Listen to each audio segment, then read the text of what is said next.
President Biden is the oldest president in U.S. history. Why does White House staff treat him like a baby? No one treats the President of the United States, the Commander-in-Chief, like a baby. So there's this book that says... That's ridiculous. When staff It's a ridiculous claim. Karine Jean-Pierre trying to defend the big baby in the White House. Concerns are growing over Joe Biden's age after a damning new book revealed how the president constantly feels tired and can't hold an event before 10 a.m.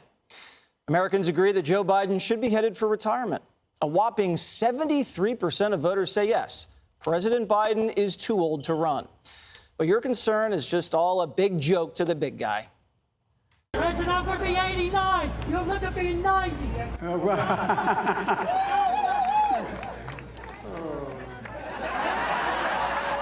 I tell you what, someone said, that Biden, he's getting old, man. I tell you what. Well, guess what? Guess what? The only thing that comes with age is a little bit of wisdom. I've been doing this longer than anybody, and guess what? I'm going to continue to do it with your help. And like a true baby, he needs his rest. President Biden getting called out for being on vacation all the time, and especially during natural disasters like the one we saw in Maui. But little did you know he wasn't actually on break. I'll let Joe explain that one. The reason I'm here today, just for one day, I know I'm on vacation. I'm not. I have no home to go to. The Secret Service has torn my house up in a good way to make it secure. So I have no place to go when I come to Delaware except here right now. I'm only here for one day. Are you homeless? Is that what you're doing? No, I'm not homeless. I just have one home. I have a beautiful home. But I'm down here for the day because I can't go home. Biden's got other problems despite being old and apparently homeless. That same poll has him tied with former President Trump in a hypothetical matchup. And the media is panicking. It is kind of shocking in a way that despite all of the baggage that Donald Trump carries, he's tied with Joe Biden right now. I've never seen anything like this with Donald Trump. I mean, what doesn't kill you make you stronger? I mean, being convicted, being indicted, that's making him stronger, raising $10 million using an ugly mugshot. After the mugshot and for criminal indictments, you would think President Biden would have a significant advantage, but apparently not. Greg, I do want to clarify to the audience that we're not calling Joe Biden a baby. He called himself a baby. We're just repeating the things we heard. Right. How fitting, though, that this president is homeless. Think about it. Think about it. The hood ornament of this country, where the homeless today are essentially our national bird. Everybody's got him. Can't do anything about it. Be happy he's on vacation. Imagine him when he's not on vacation. And I like how they were shocked. They were shocked that Trump is still able to be tied with Biden. No, they should be shocked that Biden is able to be tied with Trump. Sure, you can keep throwing January 6th out there, but all in all, Trump is still cogent. He's still a human being. He still can use his brain. What you have there is not workable. But that's not even the reason for concern. My feeling about this, I was away for a week, so I've been thinking about this a lot. Go ahead. I've gained some weight. I don't feel comfortable in my pants. But Biden is barely a figurehead. And what scares me when I was at home was nobody seems to care that nothing is getting done. So it's not about Joe.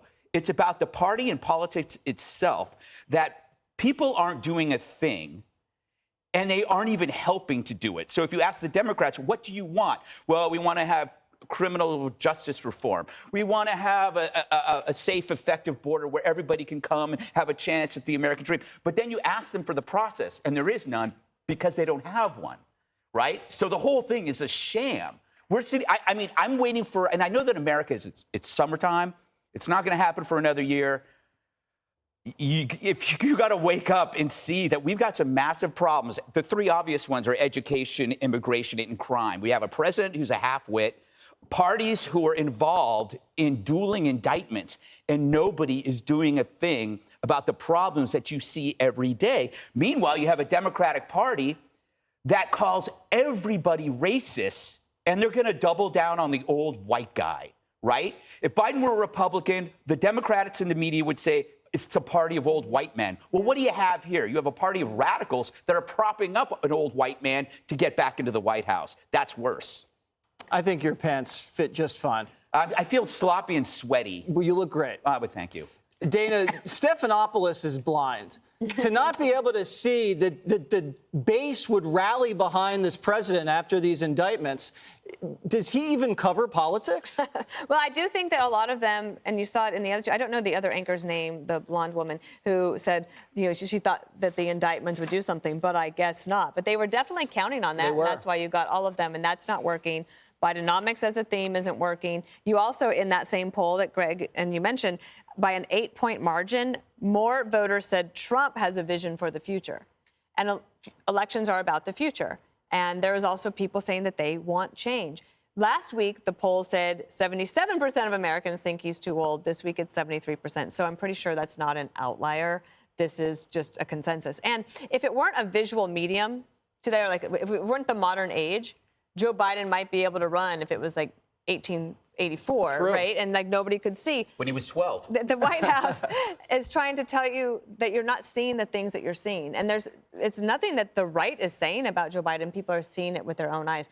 I would just add on those three things, I totally agree with you, but the economy, the numbers for Biden on the economy are really bad. And I talked to Karl Rove this morning on the show, and he said he doesn't see them pivoting. I don't see how they can right now. All they're doing is telling you that you feel wrong about the economy. But young people, older people, everybody's feeling squeezed. Nothing's getting done. We talked to a lot of mayors, had one on today from Casper, Wyoming, Mayor Bruce Snell.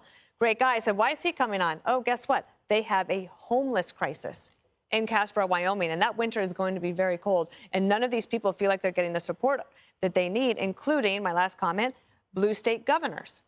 Where is the pressure coming on the White House now? It's not from Greg Abbott. They blew him off, the governor of Texas. They don't care about the border down there. But if the blue state governor starts saying we demand something from the White House, they might start to have to listen. Dana, do you think Casper will become a ghost town? Oh, Greg, you've been off for too long.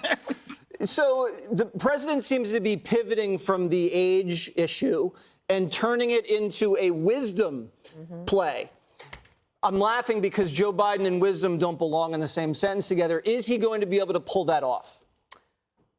I don't know. We have to wait for Election Day. This country is so utterly polarized, and that's how you end up with 43-43, right? Those are Democrats versus Republicans, and then you see where independents fall, and that's who gets the White House. That's how this goes.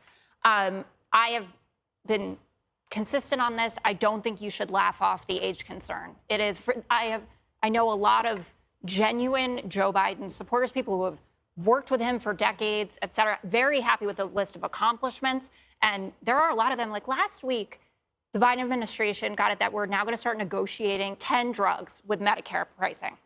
That's something that Republicans and Democrats have been promising to do. He actually got that done. He's lowering the cost of drugs for seniors in this country. That's a real thing you can run on. But if people are consumed with this, and if you're kind of saying, oh, well, it's no big deal, then they're going to get pissed off about it. Does that mean they're going to vote for the other guy? I don't think so. I mean, the other guy is so polarizing. I mean, 51% of the new CNN poll says the January 6 charges are just flat out disqualifying. Not a conviction, just the charges in the first place. But it's going to be very close. And I think that Democrats are stronger when we're worried and when we're concerned and trying to put the coalition together. He has a softness with Latino voters that's been consistent, running behind where Hillary was and where Obama was behind. White voters who didn't go to college, not supporting him as strongly as they did. I understand Trump still won them, but he got a higher proportion. And then you have a concern over what's going on with black men in this country. Not because he's going to win the black vote. That is an absurdity about Trump. But if you lose 1 or 2%, that could be the whole ball game. So Democrats keep wetting your pants. We got an election. But at this time, when Obama was running for re-election, Romney was up. And look how that turned. I mean, we're 14 months out. Okay, Janine, That was rigged. Greg, go back to vacation. The bottom line is money. You have $2,000 less dollars in your pocket under Joe Biden than you had under Donald Trump, and no, publicity stunt is going to be able to change that. Look, the most powerful discontent on every American's mind right now is money, inflation, and where they are. And they can talk about Bidenomics until the cows come home. But the truth is, inflation is still high. People don't have the ability now. I hear it's the worst housing market in decades right now to buy a house. But, in addition to all that, the thing that, Jessica talks about a country that is so polarized, and it is polarized. So you have to ask yourself, How is it that 73% of Americans can agree on one thing? One thing they can agree on, and that is that Joe Biden is too old to run for re-election. And there was a great article in the Wall Street Journal today that talked about Joe Biden's iron grip on the party. And they compare it to omerta, which is what the mob does. So if someone commits a crime in the mob, everybody's behind him. Everybody's got a closed mouth till they go, till they die. And the questions that were raised in this article are incredible. The stupendously incompetent pullout from Afghanistan occurred early in Biden's term. It would have destroyed any other presidency. They talk about all of the things that he's done improperly and that would have destroyed any president. But the Democrats so hate Donald Trump. Their hatred of him outweighs their love for this country. So they're willing to live with all of this stuff. And let me just say another thing. You know, Joe Biden comes out and he has the unmitigated gall to say that Donald Trump didn't build anything. And so what I did was I went in and started looking at all the things that Donald Trump did and built before he became president.